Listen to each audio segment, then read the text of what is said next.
All right, it's time to change the rear tire on this Razor bike. I've already done, I've got 3 kids. I've already done these 2. Figured I'd do an episode, show how it's done, so that way you can do it on your own. Now for this, what I found is putting the bike upside down, flip it over, and then I like to put a block underneath it so that it sits on that part. Let's see, so instead of it bending this piece, it's actually putting pressure more on that. It's more just a preference of where to put it. First thing is to remove this black cover. There are screws. You got 1, 2, 3, 4, 5. I just take a drill and undo them. Nice and easy.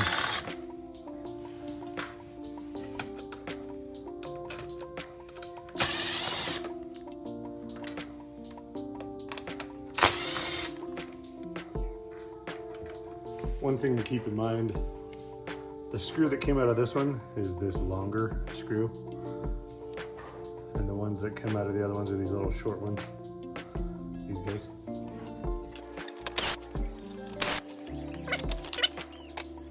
Next thing you need to do is there's this idler right here that you have to get off, and it's just spring loaded.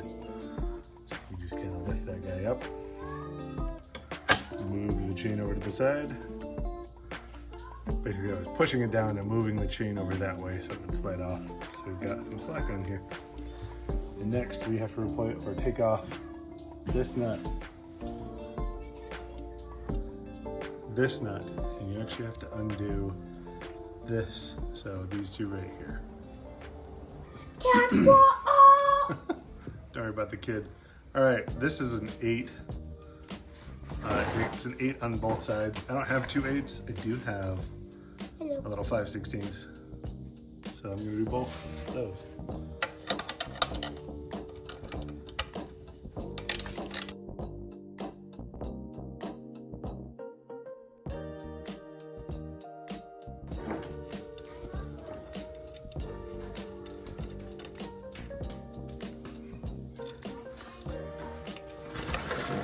Oh, don't want to lose the nut.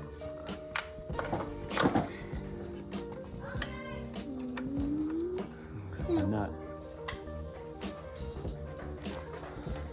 There you go. That's all taken off. All right, these 2 nuts on these ends. Take a 15.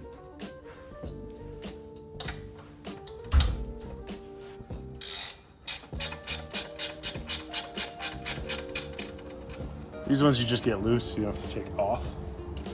Except this one you do have to take off.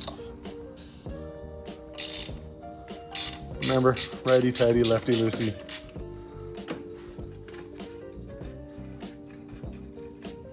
And remember your spacer. So I've got a nut, a washer, and then I've got a thick washer right here.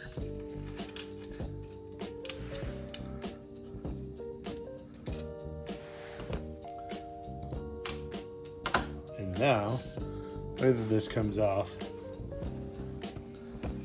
is you really just lift it up and out. Lift this, and then take your chain, pull it over, and then on the other side, your brake. This actually just, you gotta take your spacer off, and this just slides off. You'll have some grass and things in there. You basically just pull it off to the side, and you've got a wheel.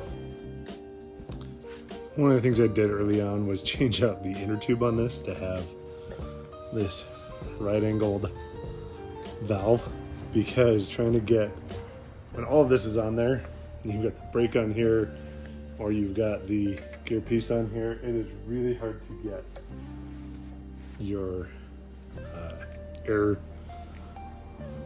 your pump on there. And so I put on a right angle one a long time ago. And now what we do is let out some air. all the air possible. I'm gonna squeeze the air out. Also, if you have one of these guys, that's a Schrader removal. So you can actually stick this in here and remove the Schrader core.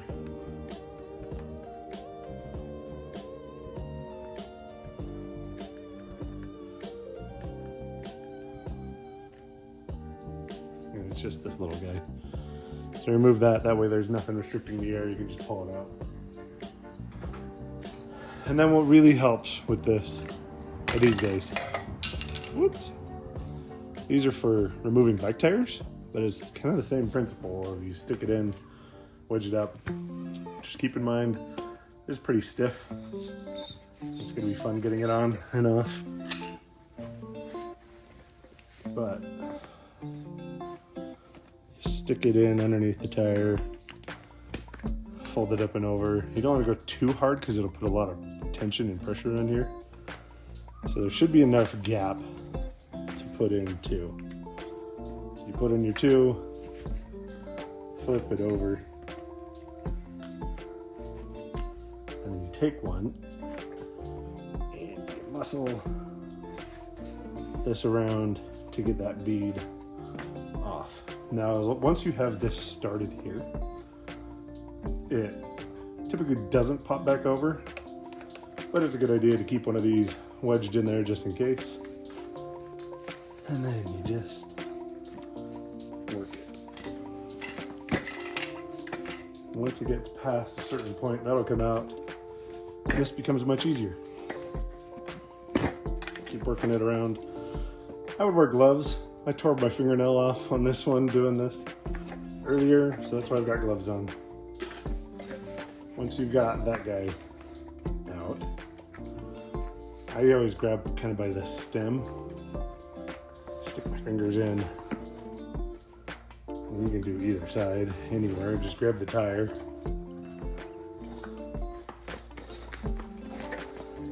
Pull it out.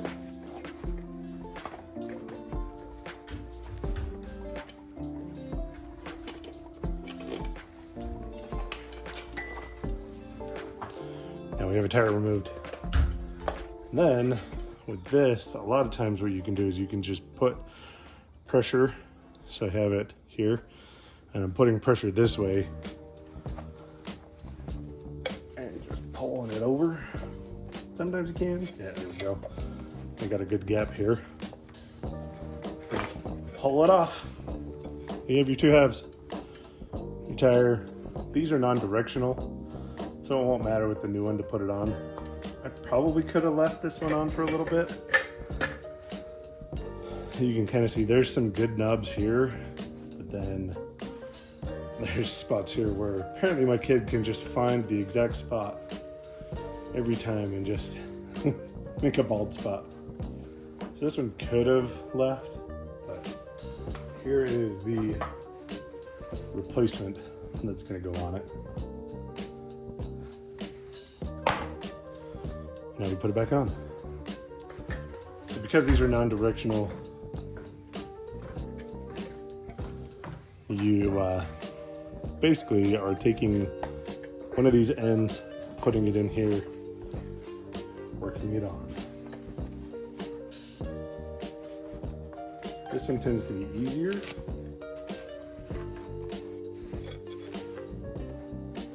But only a little bit.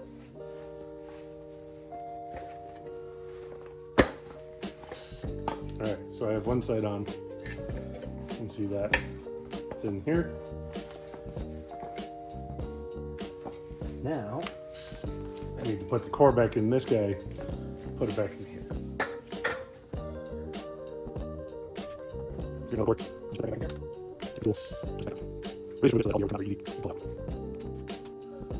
All right, so now I take a bike pump, put it on there, and you want just a little bit of air in this, just to give it a little bit of shape. You don't want it flat. Come on, pump it. There we go. Just to give it some shape. It's very squishy, doesn't have a lot of form to it, but it's not totally flat. Just helps it go in the tire easier.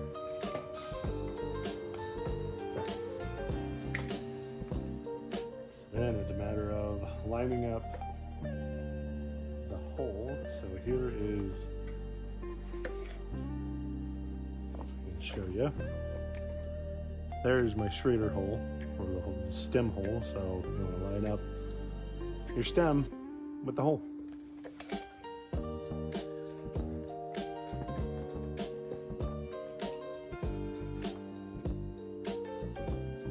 Having air in this tire makes it so that when you're putting it in here, it wants to go into shape much easier, not just putting in a flat tire.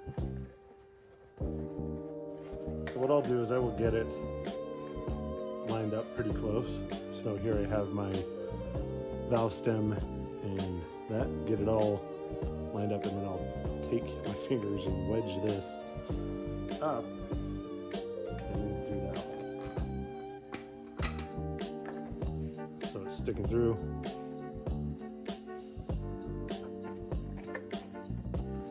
This is my kid's bike, the one over here. He's the one, this is his bike that's being worked on. He's waiting for it to get done. All right, now, this is where the real fun begins. So why you don't want to have too much air in that tire is because if you put too much air in it, it's too hard to get this on here. But really, start on an edge, kind of like where you took it off, and work as much as you can around. Trying to get your glove caught.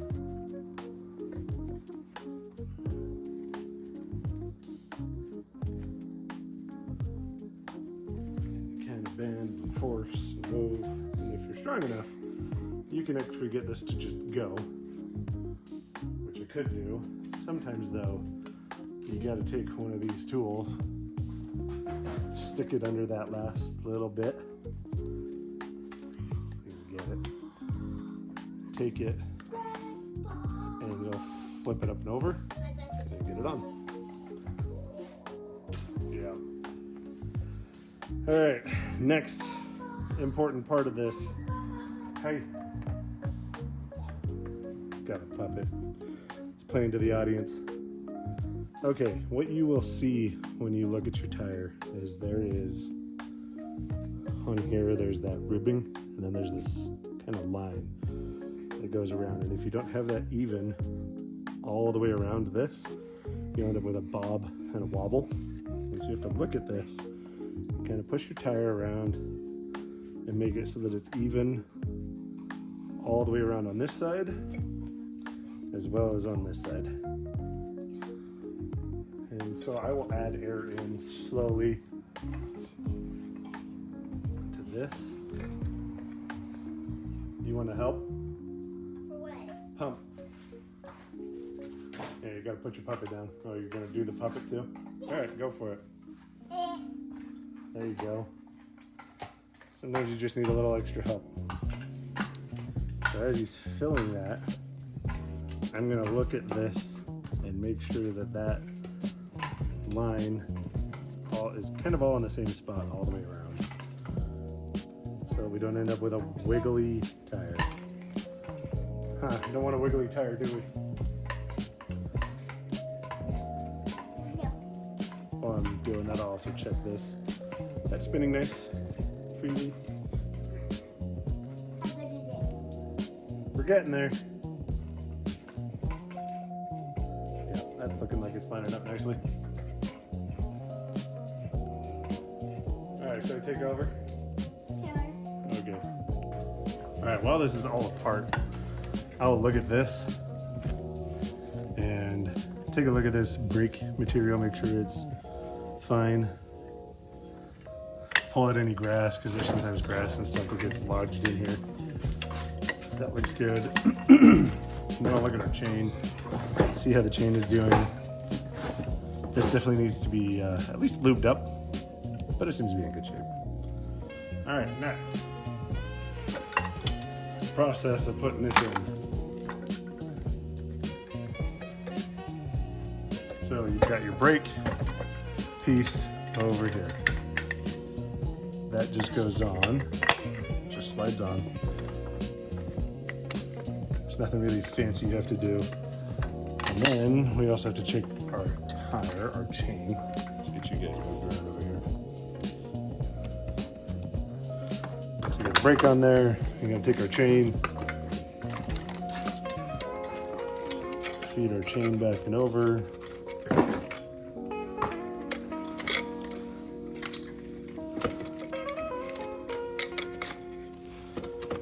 Now we go into our holes. So we're in here. Over here, I'm gonna have to pull it back out. Spacer. So that's this guy. So that spacer is the one that goes in. Remember, we keep track of that. Just put it in the right spot. It's your piggy. No, it's a bunny. It's a bunny. It's a bunny. Oh, it looks like a pig to me. It's a bunny. The big ears. The bunny teeth. I'm glad you know what it is. All right, so then take your spacer and your nut, put it back on. Make sure we're aligned correctly. There's no adjustment back and forth. It's all just on here, and so then we'll take our 15, this guy, out of the way. Get a little snug. Come over here.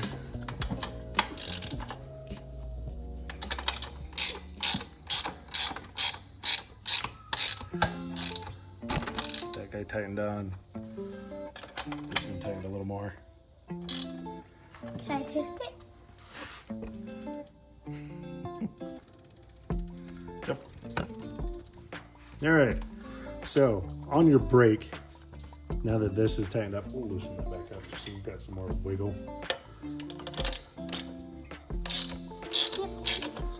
Just so that the brake is right here. Okay. This piece right here rests on top of this black piece, and they all go through and meet in that hole.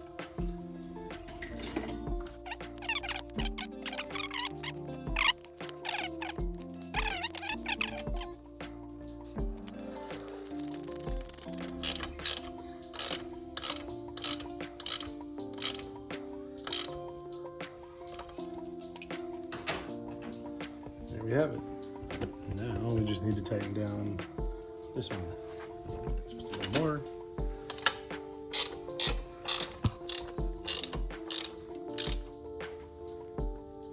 Okay. Lastly, while we have this cover off, what I'm gonna do is actually lube up this chain. So I've got some tire lube. This is what I use on bikes, but it's got a rain, slop, dust. So it kind of, because these guys get driven on dirt and everywhere. So there's this wax kind of sealant in there. You just shake that up. And we'll go through and apply it. All right, so now we got to put this idler back on. And it really just takes the slop out of this chain. So you grab the idler, pull it up, and put it on there. Make sure it goes. Now what I'll do is I'll apply chain lube to this guy. And this stuff cleans and lubes all at the same time. And I'll also take a paper towel, put it underneath so it doesn't drip everywhere. And we'll do the upper. You go up, do the length, go to the end, go to the next. And I'll just slowly go through this. You want to push that? Go. Stop. Go. Stop. Go. Stop. Nice to have an extra pair of hands. Go. Stop. Go. Stop. Go. Stop. Go. Stop. Go. up. And I think we've actually made it all the way around. So now because this is all nice and soaked, I'll actually put it down on this lower one and run it through. Well, maybe run it through here and clean up any slop, but then I'm also gonna wrap the chain and get both sides of the chain nice and lubed, clean it up. Do this for a bit. 10 hours later. See how much dirt and crap we're getting off of that. So I'll actually flip it around. See where we got a clean side and kind of go again. It's just the same thing. Clean this up so the bike will run nice and good for a while. 20 hours later. 20 hours. Yeah. So now that chain, instead of looking all rusty and nasty, now it actually has some lube to it. All right, last part. Let's put our cover back on. Put this guy around.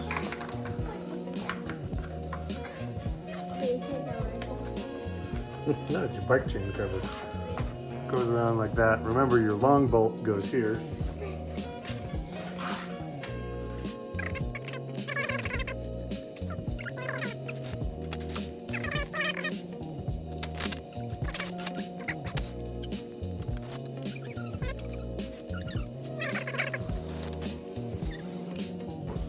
All right, last thing I'm gonna do, top off the air on that guy, flip this over, let him ride it around, and we'll be good to go. Super exciting. Ready to go ride. There it is, all pumped up. We've done some aftermarket battery stuff to this, so it actually has a key instead of just the switch. Different plug. But now he's all excited, ready to go. Yeah. Burning out already. Bye, dude. Away they go. So that's it. Should be able to change your back tire all on your own. Doesn't take a whole lot of tools. You can do it within, what was that, like 30 minutes, if that. And that was taking some time to explain it on the camera. But then they're ready to rip and roll. This is part of what burns off their rear tire so fast is we have modified their